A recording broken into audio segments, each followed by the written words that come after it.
শামীম টিপসে সবাইকে স্বাগত। ফেসবুকে স্টার পলিসি যাদের এসেছে, অর্থাৎ এই ধরনের একটি নোটিফিকেশন যাদের এসেছে, please respect star policies, sending star is a way to show appreciation. Creators are not allowed to offer or ask for star in exchange for engagement। বিষয়টা হচ্ছে স্টার পাওয়ার জন্য আমাদের কি করণীয় এবং কি স্টার সেটআপ পাওয়ার পর আপনার কি কি করা যাবে, কি কি করা যাবে না, এই বিষয়টা যদি আপনি কমপ্লিটলি বুঝেন তাহলে কিন্তু এই যে পলিসিটা এসেছে, যাদের যাদের এসেছে প্রোফাইলে, তাদের জিনিসটা সমাধান করাটা খুব ইজি হবে।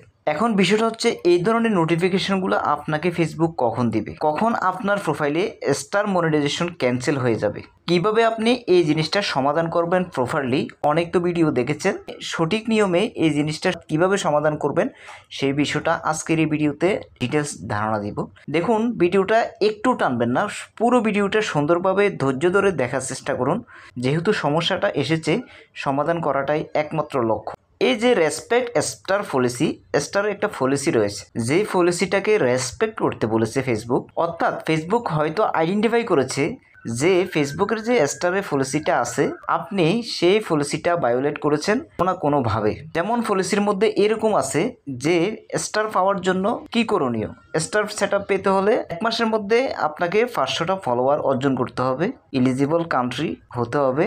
স্টার সেটআপ পাওয়ার পর আপনি যদি স্টার প্রমোশনাল পোস্ট করেন, দেখুন বিভিন্ন পোস্ট আছে, অনেকে লাইভে এসে সরাসরি বলেন যে আমাকে একটা স্টার গিফট করেন, পোস্ট করেন যে আপনি যদি আমাকে স্টার গিফট করেন, আপনি যদি আমাকে ফলো করেন, ভিডিওতে একটা কমেন্টস করেন, তাহলে আপনাকে স্টার গিফট দিব, অথবা ভিডিওতে কমেন্টস করে যান, স্টার গিফট দিব, 5টা কমেন্ট করেন।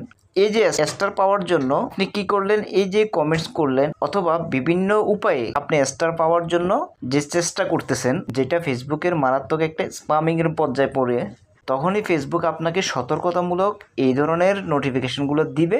প্রথমটা দেওয়ার পরে যদি আপনি আবার ভায়োলেট করেন তাহলে কিন্তু আপনার মনিটাইজেশন ক্যান্সেল হয়ে যাবে। স্টার মনিটাইজেশন ক্যান্সেল হয়ে যাওয়া মানে আপনার যে আদার যে মনিটাইজেশন টুলগুলো আছে সেগুলো ডিসেবল হয়ে যাবে, কিন্তু ফেসবুকে কিন্তু একটার সাথে একটা কোরিলেটেড। এখন বিষয়টা হচ্ছে এটা সমাধান করার জন্য প্রথমে যে কাজটা সেটা হলো আপনাকে স্প্যামিং বন্ধ করতে হবে।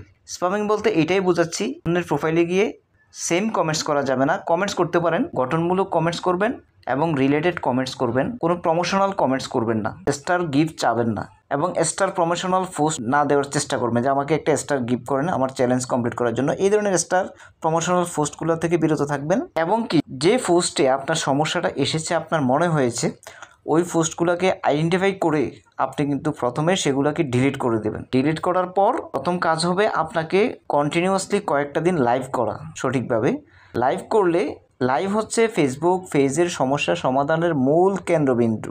আপনি যদি সঠিকভাবে প্রতিদিন লাইভ করেন, ফেসবুকের যত সমস্যা ক্রিয়েট হয় সকল সমস্যাগুলো দূরীভূত করতে লাইভটা অনেক প্রয়োজন।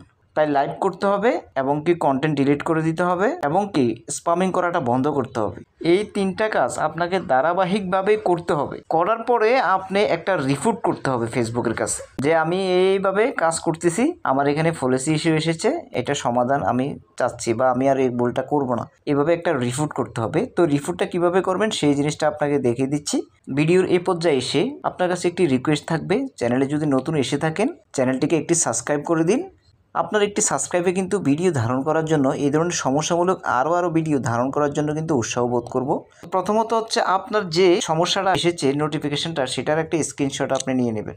স্ক্রিনশট নেওয়ার পর আপনাকে কী করবেন, ফেসবুক অ্যাপসে চলে আসবেন। ফেসবুক অ্যাপসে আসার পর এখানে প্রোফাইল আইকনে ক্লিক করবেন। ক্লিক করার পর এখানে দেখুন হেল্প অ্যান্ড সাপোর্ট, এটার মধ্যে ক্লিক করবেন। ক্লিক করার পর রিপোর্টে প্রবলেম, এটার মধ্যে ক্লিক করবেন। ক্লিক করার পর এখানে দেখুন কন্টিনিউ টু রিপোর্টে প্রবলেম, এটার মধ্যে ক্লিক করে দেবেন। একটু সময় নিবে, যা হোক এই ধরনের একটা পেজ শো হবে। তারপর আপনি এখানে ইনক্লুড এটা দিবেন। দেওয়ার পরে যদি আপনার ফেজে সমস্যাটা আসে, ফেজ সিলেক্ট করে নেবেন, আর যদি প্রোফাইলে সমস্যা আসে প্রোফাইলটা সিলেক্ট করে নেবেন। তো আমার ফেজে যেহেতু ফেজটা আমি সিলেক্ট করে নিলাম, এখানে আপনাকে ডেসক্রাইব দ্য ইস্যু, এই যে ইস্যুটা এসেছে এটা সম্পর্কে একটা ডেসক্রাইব কিন্তু আপনাকে এখানে লিখতে হবে। এখানে মূলত আপনি ফেসবুক টিমের কাছে একটা আবেদন করতে হবে। আমি আমার ডেসক্রিপশন বক্সে এই ধরনের একটা আবেদনের কপি দিয়ে রাখবো, সেটা এনে আপনার এখানে দিয়ে দেবেন। দেওয়ার পর এখানে যে আপলোড ফ্রম ফোন, এটার মধ্যে গিয়ে আপনি ওই পিকচারটাকে আপলোড করে দেবেন। এখানে আপলোড করার পর যখনই আপনি এখানে ডেসক্রিপশান লিখবেন এবং আপলোড করে দেবেন, তারপরে আপনি এখানে যদি ক্লিক করেন একটা রিপোর্ট কিন্তু ফেসবুক টিমের কাছে সাবমিট হবে। তারা রিভিউ করে দেখবে, সঠিক হলে তারা কিন্তু আপনার এই পলিসি ইস্যুটা প্রভাবিত করে দেবে। তবে তার আগে যে 3টা কাজ কথা বলেছিলাম, লাইভ করার জন্য, কন্টেন্টটাকে ডিলিট করে দেওয়ার জন্য এবং স্প্যামিং বন্ধ করার জন্য 3টা কাজ আপনাকে সুন্দরভাবে করতে হবে। তারপরে দেখবেন আপনার পলিসি ইস্যুটা ইনশাল্লাহ চলে যাবে। তো বন্ধুরা, ভিডিওটিকে আর লং করবো না। ভিডিওটি কেমন হয়েছে, যদি একটু ভালো লেগে থাকে, একটু উপকার হয়ে থাকে, চ্যানেলটিকে সাবস্ক্রাইব করতে ভুলবেন না। ভালো থাকুন, সুস্থ থাকুন, দেখা হবে নেক্সট কোনো ভিডিওতে।